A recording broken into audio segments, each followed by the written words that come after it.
Good afternoon, and welcome to the Middle East Forum's webinar and podcast series, Israel Insider with Ashley Perry. I'm Stacey Roman, and I will be moderating this discussion today. We are pleased to have Ashley Perry, advisor to the Middle East Forum's Israel office, join us each week to update us on all the events going on in Israel. Mr. Perry will be giving us a briefing on current Israeli affairs for 15 minutes, then open it up for questions.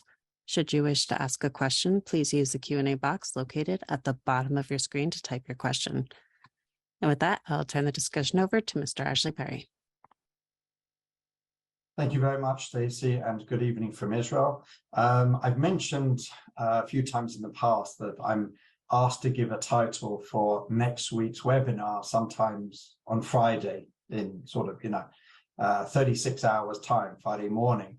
And it's rare that the subject I will choose will then be the most relevant, put it that way, the following Wednesday. But interestingly enough, this week, I got it right. I said that there were hints coming from the US administration that connecting potential normalization between Israel and Saudi Arabia with events going on in Judea and Samaria, the West Bank, and with the Palestinians. The interesting thing about this is a few things. First of all, the Palestinian issue on, relating to normalization with Saudi Arabia has really been taken off the table to a certain extent. I would even say to a large extent in recent months. Don't forget, this is Saudi Arabia, the most important, most influential Arab state, Muslim state, and the drafter of the Arab Peace Plan, which was first released, I believe it was in 2001, which basically said that as soon as there is a Palestinian state with certain conditions which were laid out in the original plan, they would, all the Arab states would then immediately normalize relations. It was re-released, I believe in 2007, 2013, something like that, pretty much along the same lines.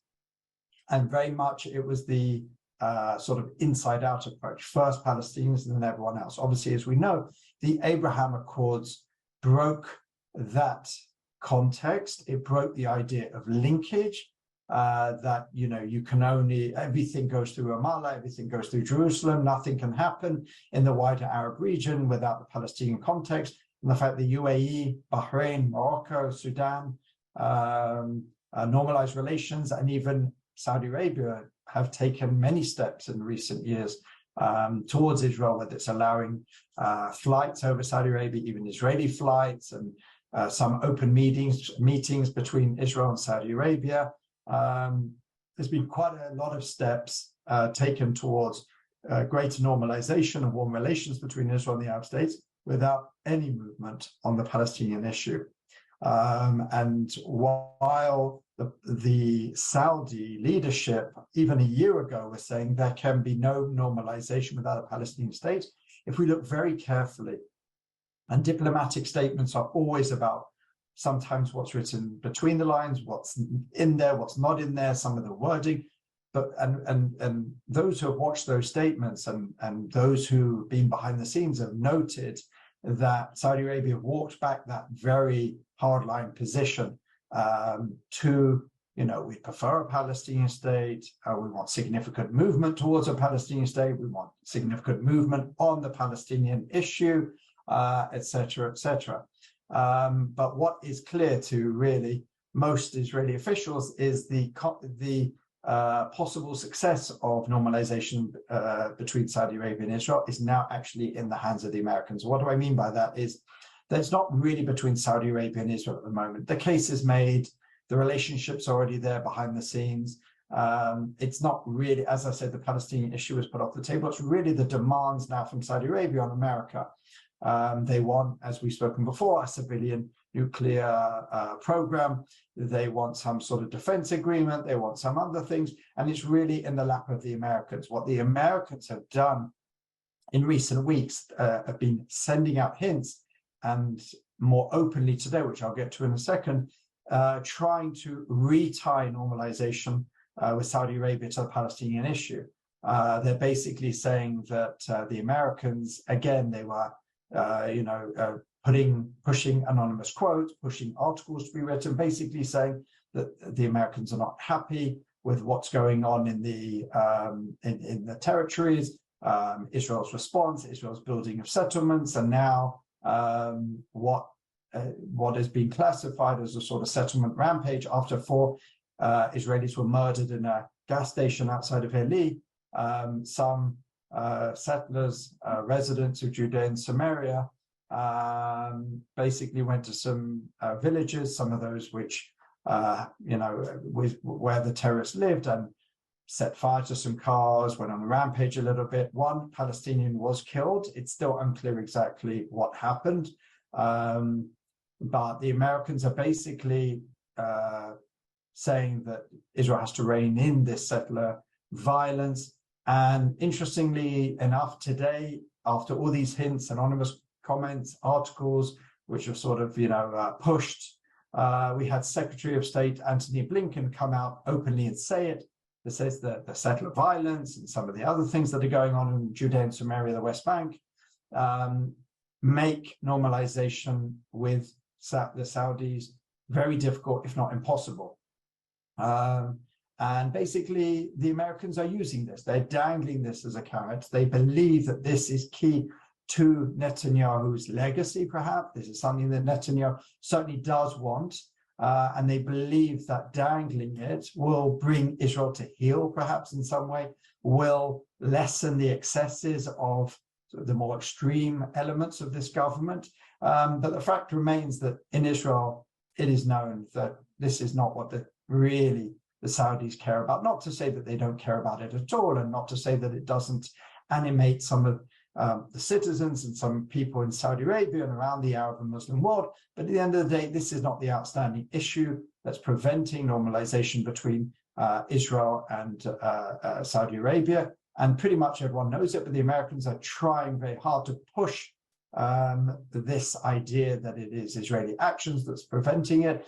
The Americans at this stage are not really all in on the normalization. Of course, they would like it to happen. It probably would be good in the lead up to the presidential elections.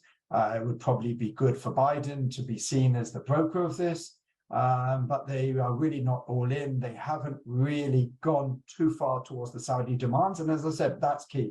More than anything else, that is the key to normalization. So it really rests in the American hands. The Americans are trying to dangle the carrots in front of Israel. And remarkably, after the Palestinians being sort of pushed out of this, the Americans are trying to push them back in and very much making them front and center of any potential normalization. What I will say is that while the Americans believe this can have some influence on Israeli policy, someone like Netanyahu, as I said, is very interested in it. He's putting a lot of efforts into it. He's trying to push it as the central piece of the Abraham Accords, because as I said before, Saudi Arabia will just be another level to what's come before. But if we look at the rest of the government, it doesn't have the same appeal. First of all, you have the two ultra-Orthodox parties. The ultra-Orthodox parties, of course, it wouldn't hurt them if there was peace with Saudi Arabia, but it's certainly not something that animates them. It's certainly not something which animates their followers, not something that's electorally interesting for them. So they really, are not particularly interested in it. And the two religious Zionist parties, the National Religious Party and Otzma Yehudit, respectively, Smotrich and Ben Gvir's party, for them, again, I don't think they would be against it, but the price that could be paid, the freezing of settlements, the stopping of new settlement housing starts, perhaps taking a harder line against settlers who feel aggrieved about the fact that there are terrorist attacks happening regularly. These are what animates them far more, and certainly what animates their base. These are hardline politicians, and settlers are very much their base. So if there was a necessary quid pro quo, that Saudi normalization would come in exchange for something in Judea and Samaria, they certainly would choose Judea and Samaria over Saudi normalization. So the Americans are very much banking on Netanyahu saying what, meaning what he said at the beginning when he said he's the one with the hands on the steering wheel, he's the one that's running the show. And so this pressure is really directed at Netanyahu more than the other parts of his coalition, but he still needs to maintain a stable coalition. And we've spoken before how it's almost impossible to bring down a coalition. Now the budget's been passed for a year and a half till the end of 2024, but we have seen the threat, and it still remains, that Ben Gvir, perhaps even Smotrich in the future, could decide not to vote with the government, could decide if Netanyahu takes a particular decision it doesn't like, not to vote with the government, and that could delay or even push off legislation that this government, and especially Netanyahu or someone in the ruling party, Likud, would like to push forward. So while there's no real threat for bringing down this government, there are still challenges and problems that Netanyahu could face. And he's really trying to keep that line to try and satisfy the Americans, but also trying to pacify his more extremist elements within his government. Netanyahu is very much in the headlines personally this week because there was a fascinating new chapter to his ongoing legal issues, where we had Anna Milchan, the famous Hollywood film producer, Israeli film producer, who actually gave testimony from a hotel in Brighton on the south of the UK. I believe health reasons were suggested why he couldn't come to Israel to give testimony. So it was given by video, by Zoom, or whatever it was. And Sarah Netanyahu went as a proxy for her husband to sort of face Milchan in this room where they set up this video conferencing. Why this was important? First of all, because Milchan is at the center of at least one of the cases against Netanyahu, that Netanyahu accepted gifts from friends and then did worth hundreds, I think it was hundreds of thousands of dollars, cigars, champagne, jewelry, etc., etc. And there was a quid pro quo to get better coverage, to help Milchan perhaps get an extended visa, perhaps to help Milchan, if he returned to Israel, to pay less taxes. There's all these accusations that are out there. So everyone was watching the scenes this week of this sort of bizarre stage of the court proceedings. And what the prosecution are trying to show is that there was a quid pro quo. What the defense, Netanyahu's defense lawyers, were trying to say is this was a real solid and a real friendship between Milchan and Netanyahu. The gifts were given out of friendship, not because he expected anything from it. Interestingly enough, there was a question, well, if this was a friendship, was there ever anything given on the other way? We're talking about hundreds of thousands of goods and presents given from Milchan to the Netanyahus. Did the Netanyahus ever give a single gift to Milchan? And the answer was, of course, no. So it remains to be seen how conclusive or interesting or how much of an effect it has on the case, but certainly this came out this week. Comments which came out only today as well, which also relating to the Netanyahu case. Former police chief Ronnie Alshich came out in an interview and said that we in the police system expected Netanyahu to resign, just as Olmert had when he was indicted on criminal offenses, and we never expected him to continue. In fact, we even expected the Likud to throw him out.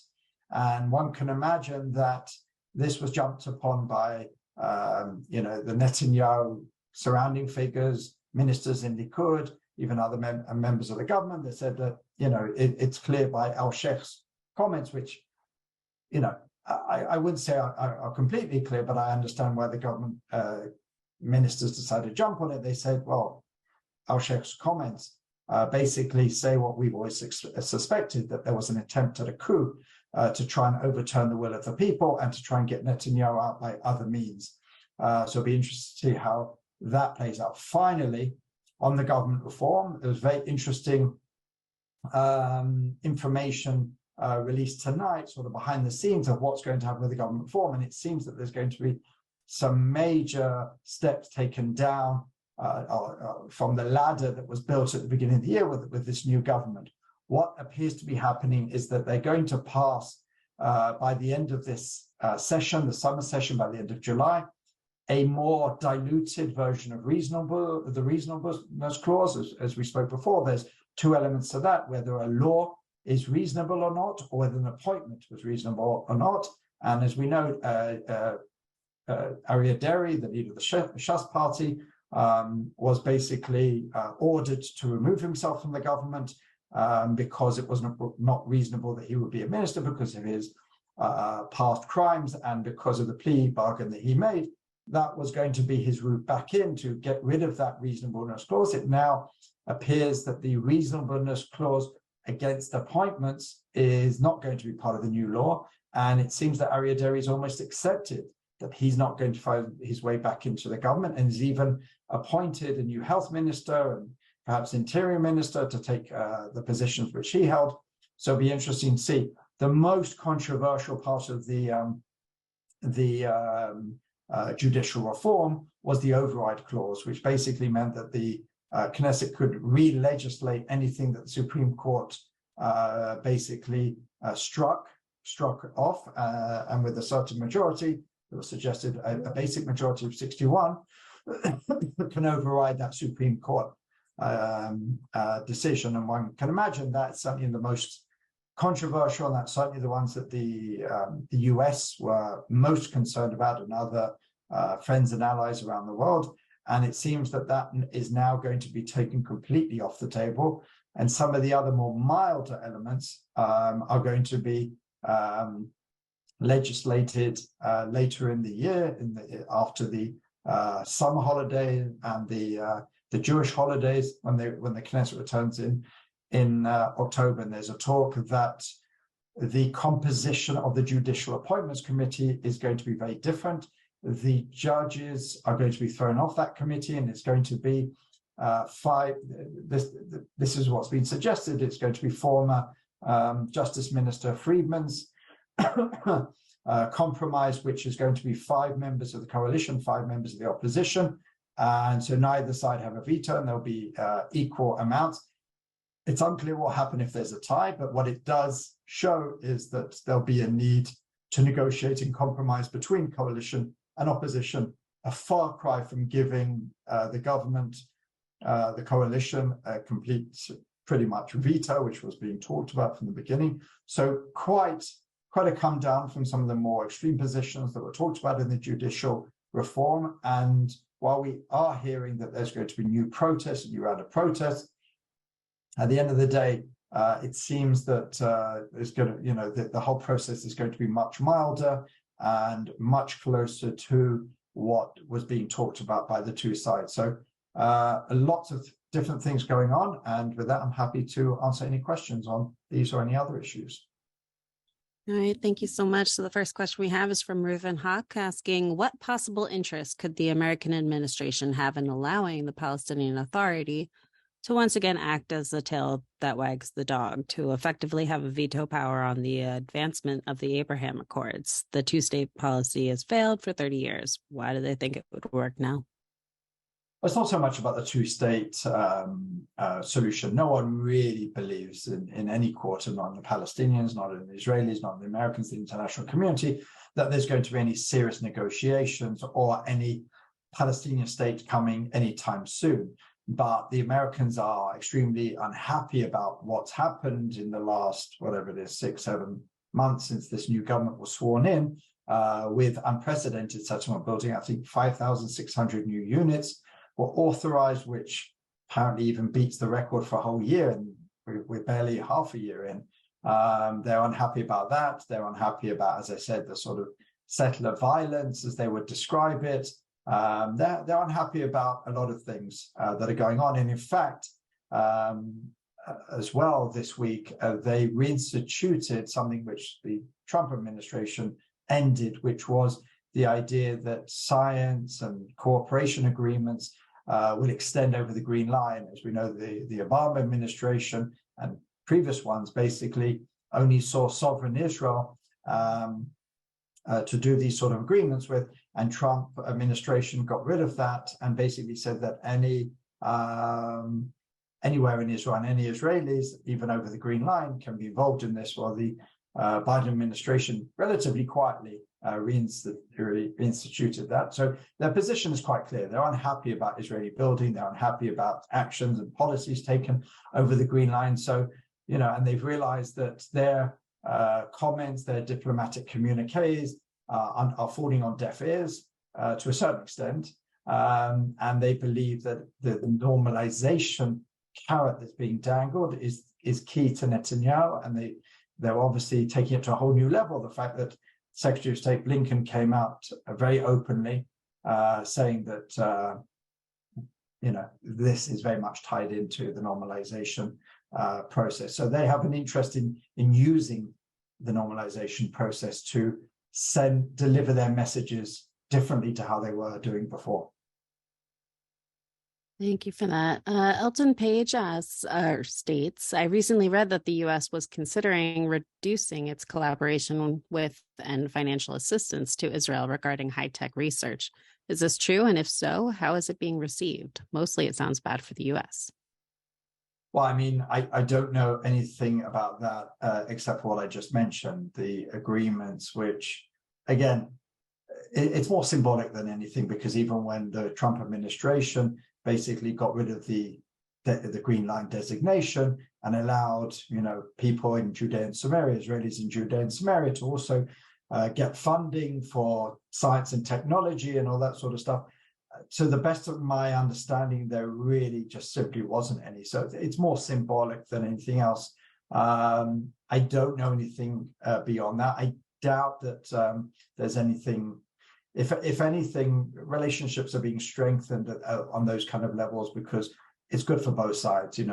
Israel does have the knowledge, it does have the high-tech hub, it does have the startup nation. And so I don't see anything wider than that hampering relations between the US and Israel. Thank you. And Robin Jonas asks, would the Saudis give up some of their land to help create a Palestinian state? One word, no. I don't know where that idea came from, but no.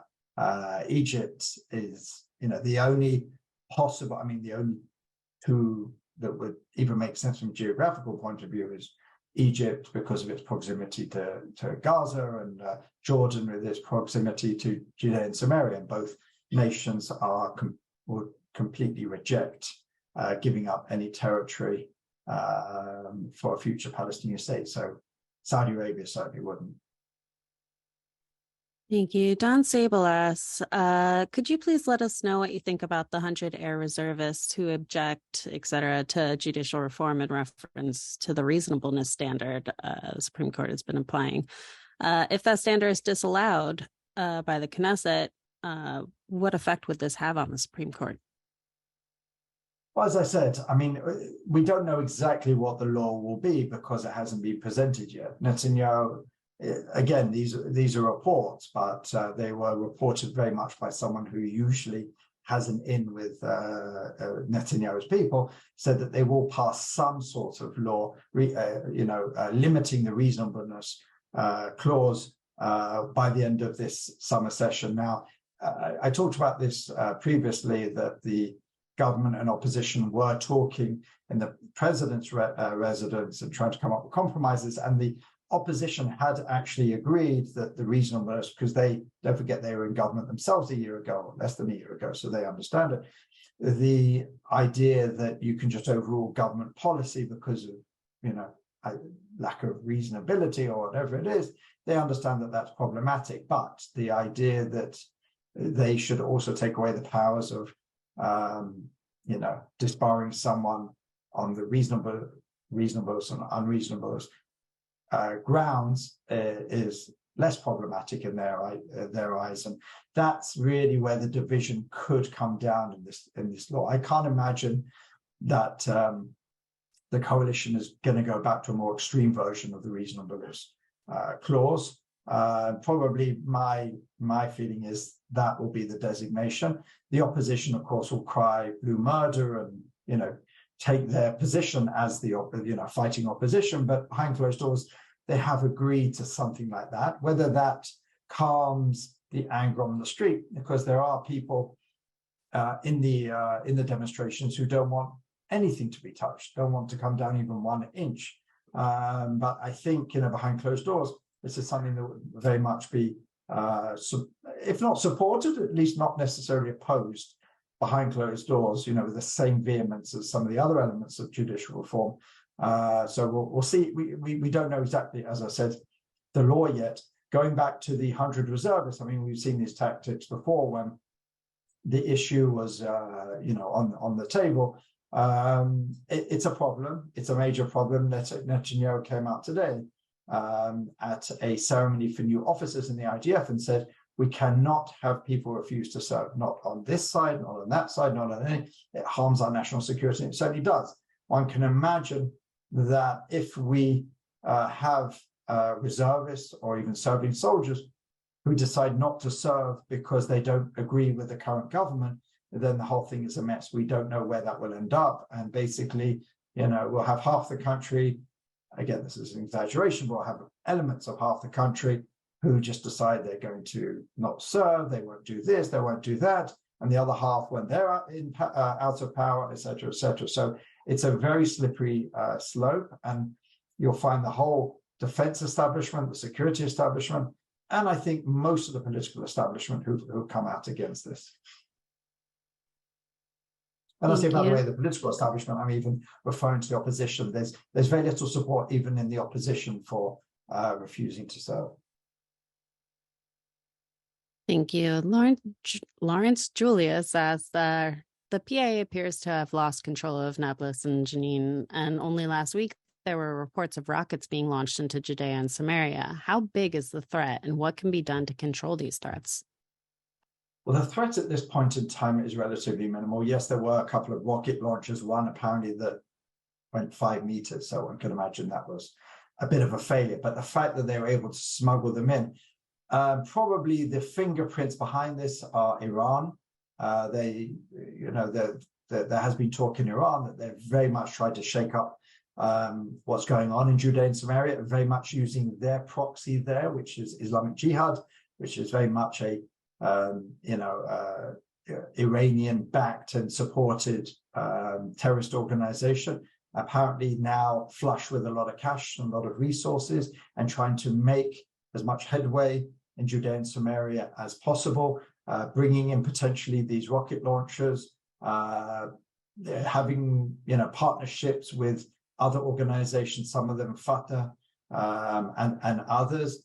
And that's the greater worry, that Iran is making some inroads into Judea and Samaria. The rocket launches from last week were more of a joke than anything else, but they do show, if not an ability, certainly a desire to have rockets in Judea and Samaria. One can imagine that those fired at Israeli territory, even at Israeli settlements, Israeli towns and cities within Judea and Samaria, would be a game changer, would be a major, major problem. But it's not going to be the same as Gaza. We have far greater forces, resources, and above all, intelligence in Judea and Samaria. So hopefully the IDF and the security establishment can snuff out this problem before it becomes a problem. But it's clear that there was some effectiveness in either building rocket launchers, homemade, which it seems that these were more likely, the fact that they failed.